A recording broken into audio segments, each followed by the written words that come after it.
Resumido. Olá, eu sou o Bruno Natal, hoje é dia 23 de janeiro e no resumido número 248, sustentabilidade, economia da atenção, vida digital e muitos outros assuntos numa conversa com André Carvalhal. Vamos nessa, resumido.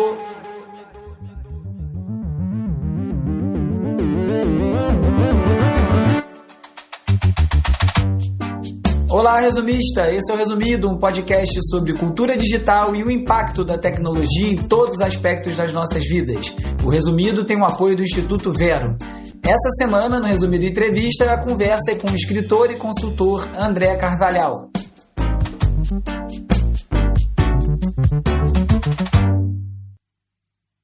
E aí, André, tudo bem?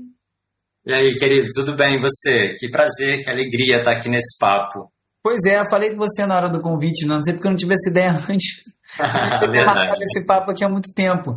Eu vou fazer aqui uma breve apresentação, até para explicar por que você deveria ter passado por aqui já há bastante tempo. O André é escritor, consultor, orientador de projetos em marketing, diversidade, inclusão e sustentabilidade, palestrou 2 vezes no TEDx, é conselheiro e consultor de projetos e ações para marcas dos grupos Ambev, Diageo, Disney, Unilever, já publicou 5 livros, entre eles o Como Salvar o Futuro, Como Libertar o Presente e Viva o Fim, um almanaque de um novo mundo. Ele é colunista da MIT Tech Review e também da revista Ela e apresenta o Net Geo podcast da National Geographic Brasil. É isso, André? Tá certinho? É isso aí. Muita coisa, né? A sua carreira sempre foi muito ligada ao marketing, né? A gente se conheceu até por aí, principalmente na moda. O seu primeiro livro, inclusive, fala bastante sobre isso, né? E depois você começou a atuar bem nessa área de sustentabilidade, começou a sair um pouco de dentro das corporações e começar a falar de fora para dentro. Como é que foi esse caminho aí? Na verdade, eu comecei minha carreira como publicitário, trabalhei 7 anos em agência e aí eu tive uma primeira desilusão assim, com a publicidade. Eu lembro que eu tinha clientes que não tinham nada a ver comigo, eu trabalhava com conta de carro, cigarro, bebida e assim, aquilo era muito difícil para mim. E numa reunião uma vez com um cliente de cartão de crédito, eu falei, cara, não tem mais nada a ver isso comigo. E aí eu fiz a minha primeira transição de carreira e fui trabalhar com moda. E aí foi quando eu fui para a Farm, que foi quando muita gente me conheceu, quando a gente se conheceu, e fiquei 10 anos na Farm, saí de lá como diretor de marketing, e eu acho que apesar de ter passado pela publicidade, por agências e tal, acho que de fato a Farm foi a minha grande escola, foi onde eu aprendi muito sobre construção de marca, sobre marketing. Eu acho que a moda ela tem muitas coisas que são... enfim, estratégias importantes e bem diferentes do que o mercado como um todo utiliza, que acabam inspirando todo o mercado. E eu aprendi isso ali, acho que direto da fonte. Tive a sorte de trabalhar, né, na Farm na hora que ela estava começando e que ela explodiu. Então foi um aprendizado muito grande para mim. E aí também foi ali na Farm que eu comecei a me aproximar mais da sustentabilidade. Em algum momento eu comecei a olhar para aquele monte de roupa, aquele monte de coisa, aquele monte de loja e falei assim, cara, essa conta não fecha, assim, tem alguma coisa estranha aqui. E aí eu comecei a me aproximar da sustentabilidade, fui fazer uma especialização em design para sustentabilidade, primeiro para poder pensar em como eu poderia ajudar ali, né, a Farm naquele momento. E aí depois eu comecei a ver que a questão era muito maior, tinha muito mais a ver comigo, tinha a ver com uma mudança que a gente estava passando no mundo também. E aí foi quando eu decidi sair da Farm. E aí depois disso... isso, mais ou menos? Cara, não sei, eu sou muito perdido com o ano, mas eu acho que já tem uns 7 anos, então sei lá. 2015, por ali, né? 2015, exatamente, de 15, 16, por aí. E aí foi quando eu saí da Farm, aí eu comecei a empreender várias coisas diferentes. Então, trabalhando sempre muito com consultoria, mas tive um projeto também de moda colaborativo, que foi um projeto que eu empreendi. Depois eu acabei voltando para o mercado, aí fui diretor criativo da Alma, que era uma marca de moda sustentável dentro do Grupo Reserva. E aí, nesse rolê todo, assim, sempre com a moda ali meio como um pano de fundo, mas aprendendo muito sobre o comportamento, sobre as pessoas e tal, até que eu comecei a ter ideia que as conexões elas são muito maiores, né? Para a gente falar de sustentabilidade, a gente precisa falar de tecnologia, a gente precisa falar de rede social, a gente precisa falar de saúde mental, essas coisas todas estão bem conectadas. E aí hoje eu, enfim, né, acabei virando também criador de conteúdo, então durante a pandemia o meu Instagram ele acabou crescendo muito, eu ganhei mais de 300 mil seguidores durante a pandemia, de uma forma muito inesperada, porque eu comecei a usar ali a rede que eu tinha para falar sobre as coisas que eu estava descobrindo, que eu estava vendo do mundo e tal, não tinha nenhuma intenção por trás disso. E aí acabou virando realmente uma coisa legal, assim, acabou chamando a atenção de muita gente, de muita marca, e aí acabou chamando a atenção da NetDeal, foi quando eu comecei a fazer o podcast deles, enfim, e hoje eu me divido meio que em todas essas coisas. Deixa eu fazer uma pergunta antes de entrar na parte digital, que é até a parte que me interessa mais, e aos ouvintes aqui também. Essa questão da sustentabilidade também virou uma questão que carrega em si a sua própria polêmica, né? A gente vê muitas marcas fazendo ações que, na verdade, não são ações nenhuma. Esse papo de ESG começou a virar uma certa...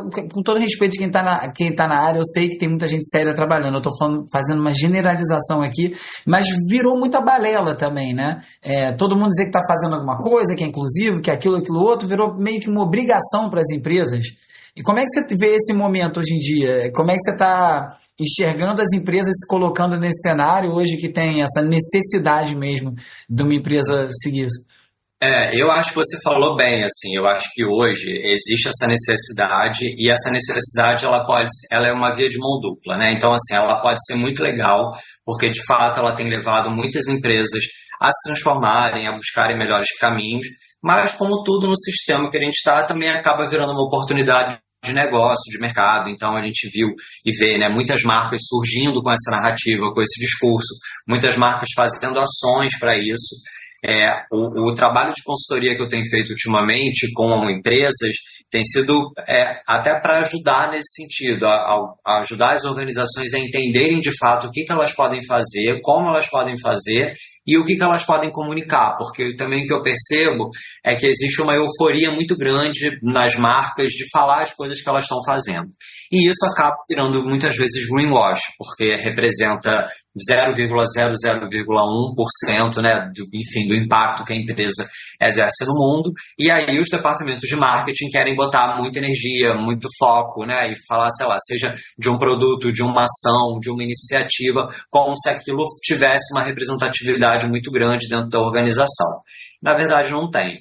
Então, hoje eu vejo que tem empresas de fato comprometidas com a transição e fazendo coisas legais, e empresas se aproveitando e fazendo de fato, como você disse, há uma necessidade, uma demanda de mercado, uma demanda do investidor. Eu já fui chamado por empresas que me falaram assim, meu investidor quer que eu vire sustentável, eu preciso fazer uma coisa sustentável para mostrar para o meu investidor que eu estou me transformando em sustentável. Direto, assim mesmo. Exatamente, então assim, direto. Então acho que é uma realidade, eu acho que ela acaba estimulando coisas legais, verdadeiras, mas também coisas que não são legais, enfim, infelizmente. E saindo desse mundo de sustentabilidade, que é até um tema que você fala bem menos hoje em dia, eu diria, quem tem te instigado, assim? Quais são os temas, quais são as suas pautas hoje em dia? O que você tem faz ligar?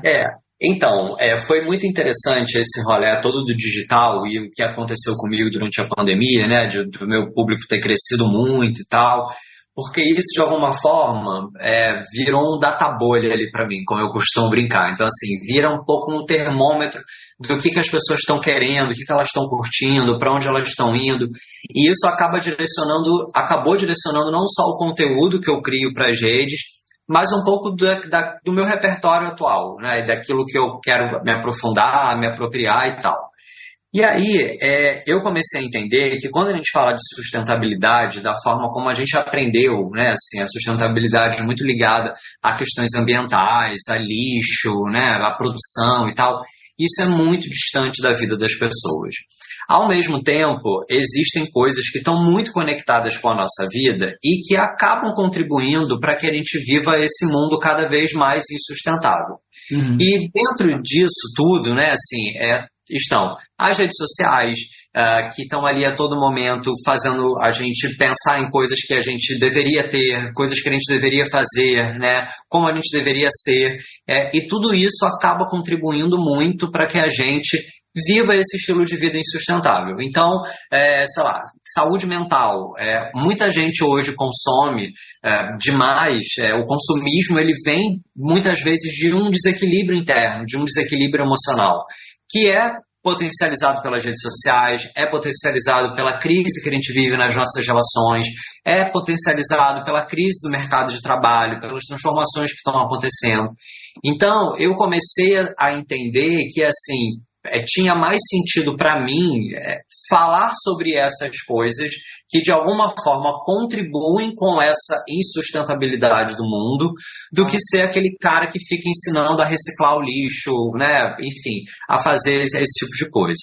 Então, é muito interessante isso, porque como você, né, mesmo falou, assim, muita gente hoje até percebe como se fosse um distanciamento dessa pauta, né, assim, como se eu falasse menos de sustentabilidade hoje, mas eu sinto que é como se eu estivesse falando da sustentabilidade, mas de um jeito diferente.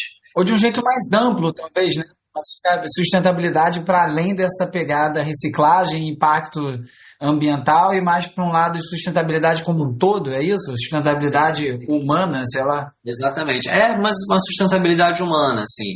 Tem uma coisa que eu uso muito, né, como narrativa, como crença, de que uma das razões da gente viver hoje dessa forma, né, insustentável, digamos assim, isso tem a ver com uma ruptura que aconteceu lá atrás, quando a gente era criança, da gente com a natureza, da gente com as outras pessoas, da gente com a gente mesmo, né? Assim, a gente vai se desconectando muito. Então, você que tem criança perto de você, você sabe, quando a gente nasce, a gente está muito próximo, né, do que é natural, do que é legal, né, de sentimentos muito puros e tal. E aí a gente vai entrando no mercado de trabalho, a gente entende que a gente tem que competir, a gente começa a estabelecer uma relação com a natureza completamente diferente, de realmente de exploração, de entender a natureza como uma coisa que está ali para servir a gente. E a gente mesmo, né, assim, a se explorar, ter uma relação com a gente que não é saudável, então a gente acaba olhando muito mais para fora, sendo muito influenciado por o que está acontecendo fora da gente, se distanciando do nosso propósito, das nossas causas, daquilo que a gente acredita. Então, eu acho que essa insustentabilidade humana que a gente vive hoje, que você falou, assim, é super certo, eu acho que ela vem dessa história de separação. Então, de alguma forma, a minha intenção hoje é ajudar a promover esse reencontro, sabe? Então, através dos meus livros, através dos meus conteúdos, através do podcast, através desse espaço aqui, né, que a gente está agora de troca. Então, sempre eu vou querer falar sobre coisas que, de alguma forma, eu sinto que vão ajudar a gente a se reconectar com a gente, se reconectar com as outras pessoas, se reconectar com o mundo natural, enfim, né, com todas as coisas que a gente chama de natureza. Então é um jeito diferente que eu estou experimentando, assim, e pelo menos eu estou curtindo bastante. E qual o impacto que o digital tem nessa leitura que você vem fazendo, né? Porque a gente fala em digital, fala-se muito em conexão, mas o que a gente mais vê é desconexão, né? Essa ansiedade, essa coisa de ver tudo ao mesmo tempo e não estar vendo nada, de estar com todos ao mesmo tempo ali no celular e na verdade não estar com ninguém, né? Acho que as pessoas nunca foram tão isoladas. Eu comentei num episódio outro dia de uma newsletter que eu gosto muito e o cara tava falando uma coisa que assim, eu já tenho em mente há muito tempo. Você como sabe, né, eu venho desse meu background de música, de show, e eu tenho ido a pouquíssimos shows hoje em dia, e a relação com a música foi virando uma coisa desconexa também, porque cada um ouve numa bolha o que o Spotify empurra, o que sei lá que outra plataforma empurra, e no fim das contas tem um show e você não tem mais aquela troca, né? Você não ouviu que um amigo te indicou. Isso vai isolando as pessoas por todos os níveis da nossa vida. Eu vejo as amizades mais emperradas, as relações, desconexão mesmo, porque não tem essa realidade compartilhada ou um meio termo, um denominador comum que as pessoas estejam ali vivendo junto, né? Você está vendo isso também? Super, com certeza.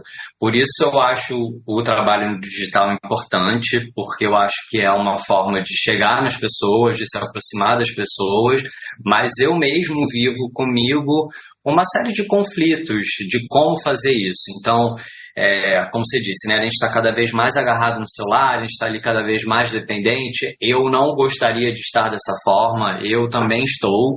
E aí, ao mesmo tempo, eu sinto uma culpa, às vezes, né, de tipo, cara, hoje eu trabalhando, criando conteúdo, eu estou fazendo coisas para estimular as pessoas a ficarem ali. E aí, ao mesmo tempo, tem o algoritmo que te obriga, né, a sempre fazer cada vez mais, a só pensar em fazer coisas que são virais, coisas que vão impactar muitas pessoas. Então, assim, existem muitos dilemas nisso. Para mim também, assim, eu tento experimentar formas mais confortáveis e sustentáveis para mim, e geralmente essas formas não são as formas que agradam o algoritmo ou agradam as pessoas. Então, realmente... Como nunca é, né? O que é o bom não é o que o algoritmo quer, ele quer empurrar confusão. A treta, exatamente.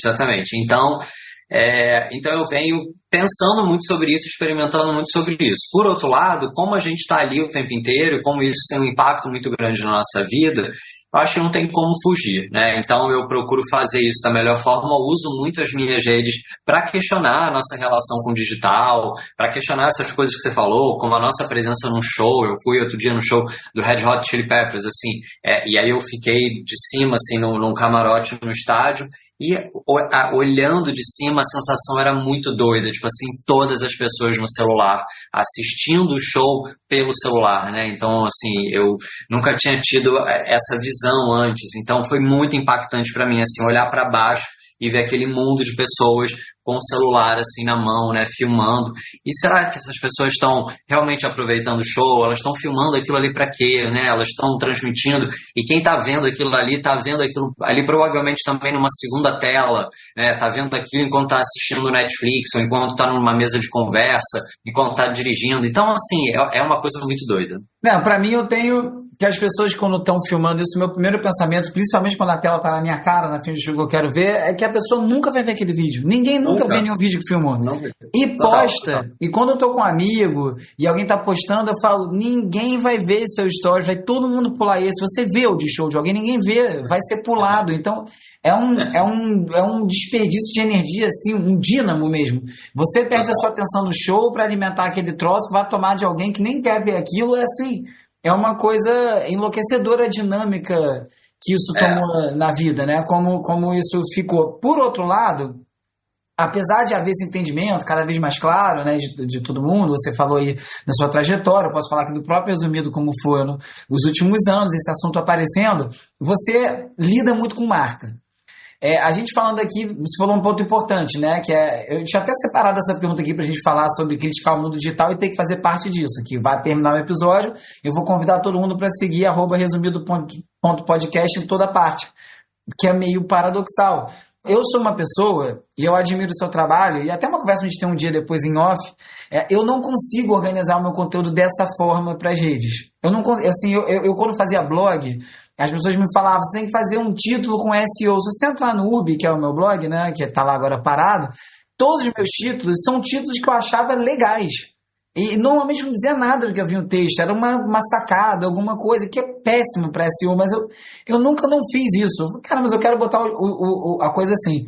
Isso é uma coisa que emperra, porque é tudo em número hoje, né? Tudo medido por números. Então, se você não tem um perfil que tem 100 mil, 200 mil, 300 mil seguidores e que engaja assim assado, é muito difícil ter conversa com marca. E se você não tem conversa com marca, você muito provavelmente não vai conseguir viabilizar aquele projeto. Você vê nas marcas alguma mudança, porque isso é falado há muitos anos. Eu nunca percebi a quebra desse paradigma, das marcas começarem a entender, cara, o cara fala disso desse jeito, e vai assim, ela fala disso desse jeito, e conseguir pulverizar essas participações, investimentos, verbas de mídias. O que você vê das marcas hoje em dia? Mesma coisa? Cara, eu concordo muito com você. Eu acho que é muito raro uma marca que realmente tá ali para né, pensar aquilo que é uma pérola, que é uma coisa que, sabe, ainda não foi descoberta e tal. A gente escuta há muitos anos, né, falar sobre essa tendência dos micro-influenciadores e tal, e eu, de fato, não vejo isso acontecer nas marcas. Porque, no final do dia, as marcas elas estão preocupadas com o resultado, elas querem ter impacto, elas querem alcançar mais pessoas. Entendi. E aí, isso, e aí nisso, assim, o tiro de canhão, ele sempre vai ganhar, né, do que aquela coisa pequena. Então, eu acho que agora, com todo esse papo de diversidade, de furar as bolhas e tal, então a gente ainda vê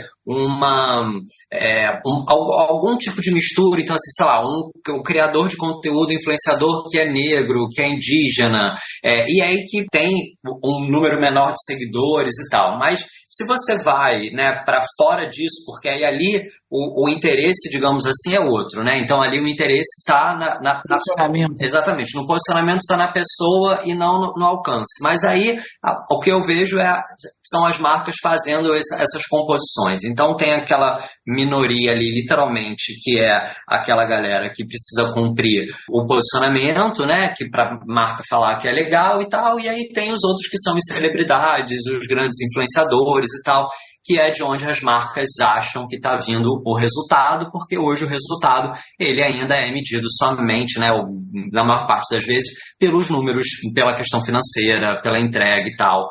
Então, eu concordo muito com você nesse sentido. E dentro das discussões que você propõe lá no seu canal, acho que o seu principal canal é o Instagram, né? Isso, Mas é por onde eu acompanho. Das discussões que você propõe ali, os assuntos que você provoca, qual caminho você encontra para sair desse lugar, né? Para a gente ter um ecossistema mais equilibrado de vozes, de viabilidade? Porque tem dois lados aí, né? Não é porque todo mundo abriu um canal que todo mundo tem que viver disso. Assim, eu já falei sobre questão de... tem muita crítica, não dá mais para viver de música hoje em dia, não, mas nunca deu.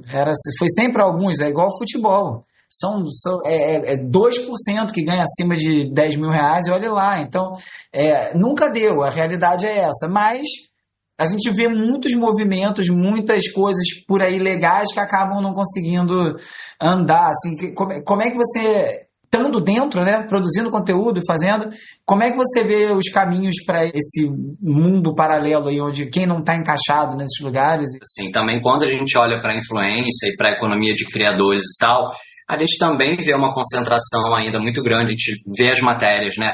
Vai movimentar tantos milhões e tal. Esses milhões, eles estão concentrados, né, em algumas pessoas, em alguns perfis, que não são poucos, mas, enfim, que são aqueles de sempre, né, que a gente conhece já. E a maior parte das pessoas também ganha muito pouco e faz muita coisa em troca de permuta, em troca de produto e tal. Então, eu passei por uma trajetória, assim, sei lá, né, diferente, assim, particular nisso. Porque como a minha primeira intenção não era ganhar dinheiro, não era monetizar, quando eu comecei a criar conteúdo pra rede, eu fazia porque eu achava legal, porque eu não tinha o que fazer na pandemia, e aquilo acabou explodindo. E aí, naquele momento, é muito interessante hoje quando eu olho para trás e percebo, naquele momento era muito espontâneo, naquele momento era muito verdadeiro, e aquilo, né, trouxe um engajamento, uma repercussão muito legal. Naquele momento eu não ganhava dinheiro diretamente disso. Então o que me trazia dinheiro ali eram as consultorias, eram os livros, eram as palestras, eram as outras coisas que estavam ali por trás. E aí quando aquele conteúdo começou a ficar muito legal e eu comecei a ter muita visibilidade, essa balança ela inverteu. Então eu comecei a ter muita procura de marcas, eu comecei a fazer muito publi, muitas coisas, comecei a ganhar muito dinheiro com isso. E aí, quando você começa a ganhar muito dinheiro com isso, é muito doido, porque aí você começa a mudar a sua postura ali. E aí eu comecei a ficar com mais medo do conteúdo que eu postava, eu comecei a pensar muito mais, eu comecei a fazer muito mais coisas, pensando em agradar o algoritmo e as marcas, pensando que eu precisava ter mais seguidores, que eu precisava ter mais engajamento. E aí, eu hoje percebo nitidamente o quanto isso impactou na minha espontaneidade, na minha criação de conteúdo, na qualidade do meu conteúdo. E aí é muito doido, porque aí a balança ela vai mudando de novo, né? Porque aí é como se você, em algum momento, você deixasse de ser novidade, a sua relevância também é muito medida pela novidade, né? Por você trabalhar ali primeiro com as marcas e tal. Então, as marcas também elas estão sempre em busca, né, da próxima coisa, né, da bola da vez. Então aí você começa em algum momento a ser meio descartado ali, né? Você começa a ficar mais ali de lado, começa a diminuir um pouco isso, e aí você já não se vê muito, cara, mas aí o que eu estou fazendo aqui? Então isso é realmente bastante desafiador. E aí a sorte é que assim, rapidamente eu entendi essa dinâmica. E eu nunca parei de investir nas outras coisas também que eu sempre fiz, né? Então, nas palestras, na consultoria. E aí eu comecei a, sei lá, ter uma newsletter. E hoje também a minha newsletter é um canal interessante, é um canal que eu consigo monetizar, eu consigo ter anunciante. Então, isso também é interessante. Eu acabei indo para o podcast também da NetDeal, que apesar de ser uma coisa que não me traz dinheiro diretamente, né? Porque, enfim, eu sou ali contratado, não é o meu podcast. Mas ali aquilo me traz um prestígio, me traz uma posição, uma visibilidade. Mas enfim, né, o que eu sempre recomendo para as pessoas é isso, é diversificar, é entender que de fato aquilo ali vai te levar para sempre alguma outra coisa, mas viver de fato de influência, viver das redes sociais, eu acho que são pouquíssimas pessoas que conseguem. O pessoal da Melted Videos que eu entrevistei aqui nessa temporada, o Felipe e o Yuri, que é um canal de memes, né, que ficou muito grande, a gente falou um pouco sobre isso, sobre como num dado momento cara, hoje eu penso que piada que eu vou zoar, o que eu vou fazer, porque isso pode impactar as entregas que eu tenho para fazer e tal. Isso acho que é talvez inescapável, né? Acho que são pouquíssimas pessoas no planeta que têm a oportunidade de manter completamente a sua integridade, a sua voz, apesar de qualquer coisa. Vou fazer assim, acabou e pronto. Não. Mas é muito claro, isso acontece sempre, né? Você vai ali, aparece, depois é obrigado a adequar. E depois que passou isso, você ainda consegue transformar o canal, ele ainda te gera receita? Sim, ainda me traz. Hoje já não é mais a minha principal fonte, mas ainda é interessante, assim, ainda é legal. A minha preocupação é mais em relação à produção de conteúdo mesmo, ao tipo de conteúdo. Claro. Não, eu entendi isso que eu ia te perguntar. É porque você acaba sendo amassado pelos pedidos comerciais, pelo que você precisa fazer da entrega ali, altera o seu conteúdo, mas você conseguiu recuperar isso? De você conseguir fazer o que você quer? Cara, então, aí agora eu tenho colocado para mim uma coisa que até que eu estava escrevendo um vídeo sobre isso para postar em breve, que é de entender assim, que eu tenho três caminhos, né? Então assim, eu tenho que fazer o que eu sei que agrada o conteúdo, eu tenho que fazer o que agrada o cliente e eu tenho que fazer o que me agrada também. Então, é como se eu dividisse o meu repertório, né, assim, ali meu inventário, né, de conteúdo, digamos assim, não repertório, nessas três coisas. E aí, aquilo que me agrada é o que é o mais fácil de ser deixado de lado, é o que eu tenho tentado e é o que eu vou tentar, é a minha meta para o ano que vem tentar manter, sabe? É tentar manter isso e não ser engolido de fato somente pelo que é preciso ser feito. Então, por exemplo, a história dos vídeos, né? Eu não fazia vídeo, eu não postava minha vida, o meu perfil, ele era um canal de fato, como você falou, não era pessoal. Era, de fato, eu sempre vi ele como se fosse uma revista, como se fosse, né, enfim, um canal mesmo, mas eu comecei a ver, depois de resistir bravamente durante muito tempo, uma queda na entrega dos meus conteúdos, porque eles não são conteúdos que têm foto, eles não têm conteúdo que tem, né, imagem minha, são conteúdos com muito texto, e eu vi também essa transformação nas pessoas, com essa falta de vontade, de paciência e de atenção, né, de ler cada vez mais. Então isso foi me levando, cara, eu vou ter que começar a fazer vídeo, porque se eu não começar a fazer vídeo, eu vou ser engolido aqui, eu vou desaparecer aqui. E aí, beleza, então eu vou começar a fazer vídeo, mas assim, como é que eu vou fazer vídeo, né? Que tipo de vídeo que eu vou fazer? Eu não vou fazer o vídeo que é a dancinha, o vídeo de 15 segundos, que é o que todo mundo tá fazendo. Então, é uma eterna busca de como negociar essas três coisas, sabe? De como equilibrar esses três pratinhos, né? Que é o pratinho do algoritmo, o pratinho do mercado, né? E o meu pratinho. Mas o que manda mesmo é o algoritmo. É impressionante como essa sua descrição é justamente... eu ainda estou na fase que resisto.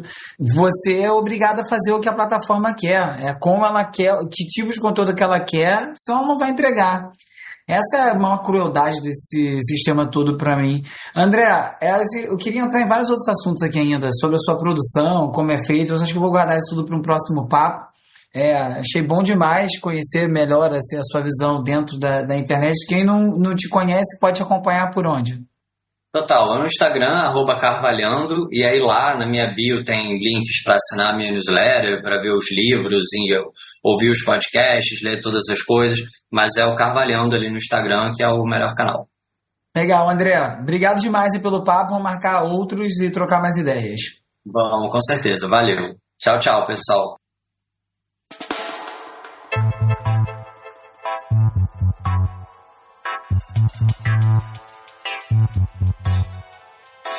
Essa temporada do Resumido Entrevista é produzida pelo Instituto Vero, que apoia esse podcast. O Resumido Entrevista é escrito e produzido por mim, Bruno Natal, com Agenor Neto. A edição e mixagem é feita pelo Hugo Rocha e o vídeo é editado pelo Peri Selmanman.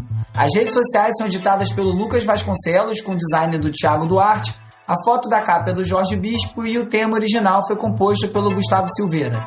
Eu sou o Bruno Natal, obrigado pela audiência e semana que vem tem mais Resumido. Esse podcast é apoiado pelo Instituto Vero. Resumido.